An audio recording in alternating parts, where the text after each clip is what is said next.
எல்லாருக்கும் வணக்கம். நீங்க பார்த்துட்டு இருக்கிறது டெக்னிக்கல். இந்த வீடியோல நம்ம எதை பத்தி பார்க்க போறோம் அப்படின்னு நம்ம பார்த்தோம் அப்படின்னா, போன ஒரு 2 வீடியோக்கு முன்னாடி இன்டர்நெட் ஸ்பீடை எப்படி அதிகப்படுத்துறது அப்படின்னு சொல்லிட்டு ஒரு வீடியோ போட்டிருந்தோம். நல்லாவே ரெஸ்பான்ஸ் கொடுத்தீங்க. இந்த வீடியோல பார்க்க போறது என்னன்னா, நிறைய பேர் கீழே கமெண்ட் செக்ஷன்ல கமெண்ட் பண்றீங்க, ப்ரோ எனக்கு வந்து 1.5 GB தான் டெய்லி டேட்டா, 2 GB தான் டெய்லி டேட்டா, ஆனா எதுவுமே நான் யூஸ் பண்ணல, ஆனா அப்ப சீக்கிரமா என் டேட்டா வந்து முடிஞ்சு போயிருது, எங்க என் டேட்டா போகுது, என்ன ஆகுது அப்படின்னு சொல்லிட்டு யாருமே இப்போ வரைக்கும் தெரியாமே இருக்கீங்க. உங்களோட டேட்டாவை யூஸ் பண்ணாமவே டேட்டா குறையுது அப்படின்னா இந்த வீடியோவை ஸ்கிப் பண்ணாமல் முழுமையாக பாருங்கள். கண்டிப்பாக ரொம்பவே யூஸ்ஃபுல்லாக இருக்கும்.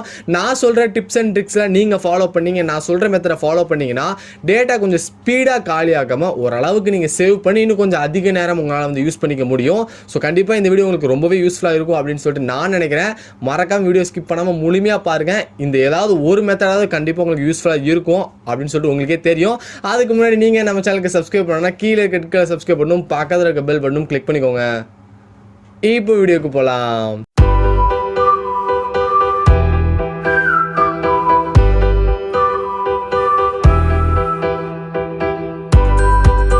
ஃப்ரெண்ட்ஸ், இந்த வீடியோ பார்த்துட்டு இருக்க நண்பர்கள் மறக்காம லைக் பட்டனை ப்ரெஸ் பண்ணிட்டு பாருங்க. ஓகேங்க, ஒரு 5-6 மெத்தட் தான் நான் வந்து சொல்ல போறேன். உங்க டேட்டா அதிகமாக போகாது, கம்மியாகவே போகும். இன்னும் கொஞ்சம் அதிக நேரம் உங்க டேட்டாவை நீங்க வந்து யூஸ் பண்ணிக்கலாம்.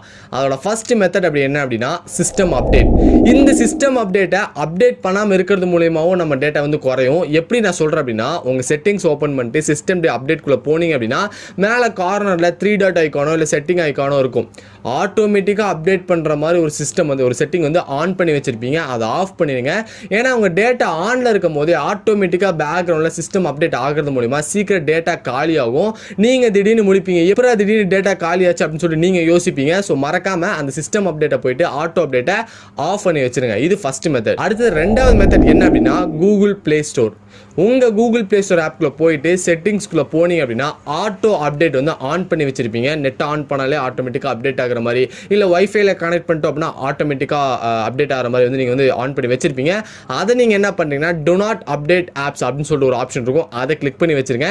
ஏன்னா நீங்கள் நெட் ஆன் பண்ண உடனே பேக்ரவுண்டில் ஏதாவது ஆப் அப்டேட் வந்துச்சு அப்படின்னா ஆட்டோமேட்டிக்காக அப்டேட் ஆக ஆரம்பிச்சிடும். நீங்கள் டேட்டா இருக்குன்னு நினச்சிட்டு இருப்பீங்க, ஆனால் ஆப் அப்டேட் ஆகிறது மூலியமாக பார்த்தீங்கன்னா உங்களுக்கு டேட்டா போய்கிட்டே இருக்கும். நீங்கள் நினைக்கிற அளவுக்கு உங்களால் டேட்டா வந்து யூஸ் பண்ண முடியாது. சோ இந்த மெத்தட் 2 மெத்தடையும் மறக்காம ஃபாலோ பண்ணிக்கோங்க. அடுத்தது மூணாவது மெத்தட் என்ன மெத்தட் அப்படின்னு நம்ம பார்த்தோம்னா, எல்லாத்து மொபைலையும் கண்டிப்பா டெவலப்பர் ஆப்ஷன் வந்து இருக்கும். உங்க எல்லாத்து மொபைலையும் ஓபன் பண்ணிக்கோங்க. டெவலப்பர் ஆப்ஷனை ஓபன் பண்ணி கீழே ஸ்க்ரோல் பண்ணீங்க அப்படின்னா பேக்ரவுண்ட் அப்படின்னு சொல்லிட்டு பேக்ரவுண்ட் ப்ராசஸ் அப்படின்னு சொல்லிட்டு ஒரு ஆப்ஷன் இருக்கும். ஸ்டாண்டர்ட் லிமிட்ல இருக்கும், அதை நோ பேக்ரவுண்ட் ப்ராசஸ்ல வைங்க. ஏன் நான் இதை சொல்றேன் அப்படின்னா, ஸ்டாண்டர்ட் லிமிட் அப்படின்னா நீங்க நெட் ஆன் பண்ணி வச்சிருந்தாலே பேக்ரவுண்ட்ல ஏதாவது நெட் சம்பந்தப்பட்ட ஆப்ஸ் ஏதாவது இருந்துச்சு அப்படின்னா பேக்ரவுண்ட்ல இருந்து டேட்டா போய்கிட்டே உங்களுக்கு இருக்கும்.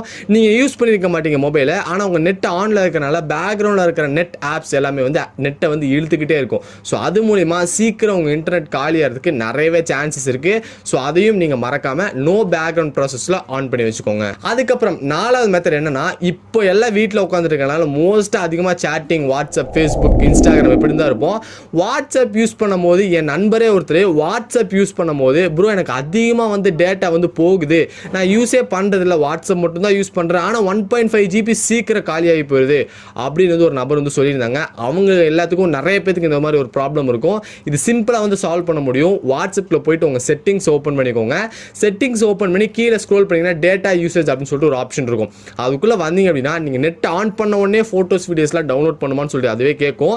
அது டிஃபால்ட் எல்லாமே டிக்கில் இருக்கும். நீங்கள் நெட் ஆன் பண்ண உடனே வாட்ஸ்அப்பில் எந்த ஃபோட்டோஸ் வந்தாலும், எந்த ஒரு வீடியோ வந்தாலும், எந்த ஒரு டாக்குமெண்ட் வந்தாலும் ஆட்டோமேட்டிக்காக அதுவே டவுன்லோட் ஆகிடும். அந்த டிக்கை எல்லாமே எடுத்து விட்டு ஓகே கொடுத்துருங்க. நெட்டு, வைஃபை இது எல்லாத்தையும் பண்ணி விட்டுருங்க. அதுக்கப்புறம் கீழே பார்த்தீங்கன்னா லோ டேட்டா யூசேஜ் அப்படின்னு சொல்லிட்டு ஒரு ஆப்ஷன் இருக்கும், அதையும் நீங்கள் எனேபிள் பண்ணி விட்டுருங்க. இது எனேபிள் பண்ணுறது மூலிமா நீங்கள் நெட் ஆன் பண்ணி வாட்ஸ்அப்பில் வரும்போது அதிக அளவுக்கு டேட்டா வந்து போகாது. ஏன்னா ஃபோட்டோஸ், வீடியோஸ் உங்களுக்கு தேவைப்படும் போது நீங்களே டவுன்லோட் பண்ணிக்கலாம், ஆட்டோமேட்டிக்காக அது டவுன்லோட் ஆகாது. லோ டேட்டா யூசேஜ் வைக்கும் போது அதிகமாக டேட்டா இழுக்காமல் கொஞ்சம் கம்மி டேட்டா இழுக்கும், வாட்ஸ்அப்புக்கு தகுந்த மாதிரி டேட்டா இழுக்கும். இது பண்ணுறது மூலியமாகவும் நீங்கள் வாட்ஸ்அப்பில் இருக்கும் போது அதிகமாக டேட்டா வந்து போகாது, உங்களால் டேட்டா வந்து மிச்சம் பண்ணிக்க முடியும். அடுத்தது 5வது மெத்தட் என்ன மெத்தட் அப்படின்னா இந்த மெத்தட் கொஞ்சம் ஒரு இம்பார்ட்டண்ட்டான ஒரு மெத்தட் நான் சொல்லுவேன். ஏன்னா நம்ம நெட் ஆன் பண்ண உடனே எல்லா ஆப்ஸுக்குமே தான் நம்ம இன்டர்நெட் வந்து போகும்.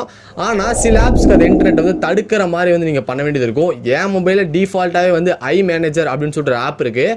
அந்த ஆப்புக்குள்ளே போன அப்படின்னா எல்லா அப்ளிகேஷன் வரும். நீங்கள் நெட் ஆன் பண்ண உடனே இந்த ஆப்புக்கு நெட் போகணுமா அப்படின்னு சொல்லிட்டு அவங்களே கேட்பாங்க. நான் அது எல்லாமே டிக்கை எடுத்து விட்டு அப்படின்னா நான் நெட் ஆன் பண்ண உடனே எனக்கு என்ன தேவை இருக்கோ அதுக்கு மட்டும் தான் நெட் வரும். தேவையில்லாத ஆப்புக்கு நான் நெட் ஆஃப் பண்ணி வச்சிருப்பேன். நான் நெட் ஆனே பண்ணாலும் அந்த ஆப்புக்கு நெட் போகாது. சிம்பிளாக ஒரு எக்ஸாம்பிளாக சொல்லணும் அப்படின்னா நான் வாட்ஸ்அப்புக்கு அதை ஆஃப் பண்ணி வைக்கிறேன்னு வச்சுக்கோங்க. நான் நெட் ஆன் பண்ண அப்படின்னா வாட்ஸ்அப்புக்கு நான் என்னால் வந்து யூஸ் பண்ணிக்க முடியாது. நெட் ஆஃப் பண்ண மாதிரி தான் வாட்ஸ்அப்பை பொறுத்த வரைக்கும். ஸோ இது மூலியமாக நீங்கள் ஆப்ஸுக்கு குறிப்பிட்ட அளவுக்கு டேட்டா வந்து ஸ்டாப் பண்ணி வைக்க முடியும். என் மொபைலில் டிஃபால்ட் ஐ மேனேஜர் கொடுத்துருக்காங்க. உங்கள் மொபைல் அப்படி எந்த ஆப்பும் இல்லை அப்படின்னா அதுக்குன்னு ஒரு ஆப் இருக்குது. அந்த ஆப்போட லிங்க் நான் கீழே டிஸ்கிரிப்ஷனில் கொடுத்துருக்கேன். செக் பண்ணி பாருங்கள். அந்த ஆப்புக்குள்ளே போயிட்டு உங்களுக்கு எந்தெந்த ஆப்ஸுக்குலாம் நெட்டு தேவையோ அதை மட்டும் ஆன் பண்ணி வச்சுக்கோங்க. தேவையில்லாது எல்லாமே ஆஃப் பண்ணி வச்சுருங்க. இது மூலியமாகவும் உங்கள் டேட்டா வந்து சேவ் பண்ணுறதுக்கு நிறைய சான்சஸ் இருக்குது. ஏன்னா வீட்டில் சும்மா இருக்கனால 1.5 GB 2 GBங்கிறது கண்டிப்பாக பத்தவே பத்தாது. ஸோ இப்படி ஒரு மிச்சம் பண்ணிங்க அப்படின்னா 1.5 GB ஒரு நாளைக்கு ஓகே அப்படிங்கிற லெவலுக்கு நீங்கள் ஃபீல் பண்ணுவீங்க. ஸோ இந்த மெத்தடை மறக்காமல் ஃபாலோ பண்ணிக்கோங்க. அதுக்கப்புறம் கடைசியாக இது ஒரு மெத்தடுன்னு சொல்ல மாட்டேன். இதை கொஞ்சம் நீங்கள் பயன்படுத்திக்கிட்டீங்கன்னா நல்லா இருக்கும் அப்படின்னு நான் சொல்லுவேன். நீங்கள் டேட்டா வந்து உங்கள் மொபைலில் யூஸ் பண்ணும்போது மட்டும் நீங்கள் டேட்டா வந்து ஆன் பண்ணிக்கோங்க. சும்மா டேட்டாவை ஆன் பண்ணி வச்சிடாதீங்க. ஏன்னா நீங்கள் டேட்டா ஆன் மேலே உங்கள் நெட்வொர்க் ஸ்பீடு வந்து உங்களுக்கு எல்லா மொபைலையும் கண்டிப்பாக காமிக்கும் எவ்வளோ ஸ்பீடு இப்போ வந்து போயிட்டுருக்கு அப்படின்னு சொல்லிட்டு நீங்கள் நல்லா நோட் பண்ணி பாருங்கள். நெட்டை ஆன் பண்ணிடுங்க. பேக்ரவுண்ட் எல்லாமே ஆஃப் பண்ணி வச்சுருங்க. ஆனால் நீங்கள் எந்த ஆப்புமே யூஸ் பண்ண மாட்டீங்க. ஆனால் பேக்ரவுண்டில் பார்த்தீங்கன்னா நெட் ஓடிக்கிட்டே இருக்கும். அந்த நெட்வொர்க்கோட ஸ்பீட் லிமிட் பார்த்தீங்கன்னா 2 kbp 1 mbps அது வாட்டுக்கு ஆட்டோமேட்டிக்காக போய்கிட்டே இருக்கும். ஸோ நீங்கள் எப்போ மொபைல் யூஸ் பண்ணுறீங்களோ அப்போ மட்டும் டேட்டாவை ஆன் பண்ணி வச்சுக்கோங்க. மற்ற நேரத்தில் ஆஃப் பண்ணி வைங்க. இது மூலியமாக அதிகமான டேட்டா வந்து உங்களால் வந்து சேவ் பண்ணிக்க முடியும். ஸோ நான் இந்த வீடியோவில் சொன்ன 6 மெத்தடை நீங்கள் ஃபாலோ பண்ணிங்க அப்படின்னா ஒரு நாளைக்கு 1.5 GB நமக்கு பத்தலன்னு சொல்கிறவங்களாம் 1.5 GB ஓகே அப்படிங்கிற சொல்கிற லெவலுக்கு இந்த 6 மெத்தட் கண்டிப்பாக இருக்கும். ஸோ இந்த 6 மெத்தடை யூஸ் பண்ணி உங்கள் மொபைல் நெட்வொர்க் உங்களால் சேவ் பண்ண முடிஞ்சுதா இல்லையா அப்படின்னு சொல்லிட்டு மறக்காம கீழே கமெண்ட் செக்ஷனில் கமெண்ட் பண்ணுங்க. ப்ரோ இது ஓகே நெட்வொர்க் ஸ்பீடு எப்படி ஹைப்படுத்துறது அதிகப்படுத்துறது அப்படின்னு கேட்டாலும் அவங்களுக்கு நான் வீடியோ போட்டிருக்கேன். ஸோ பார்க்காதவங்க ஐ கார்ட்ஸ்லையும் கீழே டிஸ்கிரிப்ஷனில் வீடியோ லிங்க் கொடுக்குறேன். மறக்காம வாட்ச் பண்ணிக்கோங்க. வீடியோ ஃபுல்லாக பார்த்துருப்பீங்க. பிடிச்சிருந்துச்சுன்னா மறக்காம லைக் பண்ணிக்கோங்க. இதெல்லாம் பண்ணுறதுக்கு முன்னாடி நம்ம சேனல் நீங்கள் யாரும் சப்ஸ்கிரைப் பண்ணனா கீழே கட்களை சப்ஸ்கிரைப் பண்ணணும். பார்க்காத இருக்க பெல் பட்டனும் கிளிக் பண்ணிக்கோங்க. தேங்க்ஸ் ஃபார் வாட்சிங் கைஸ். பாய் பாய்.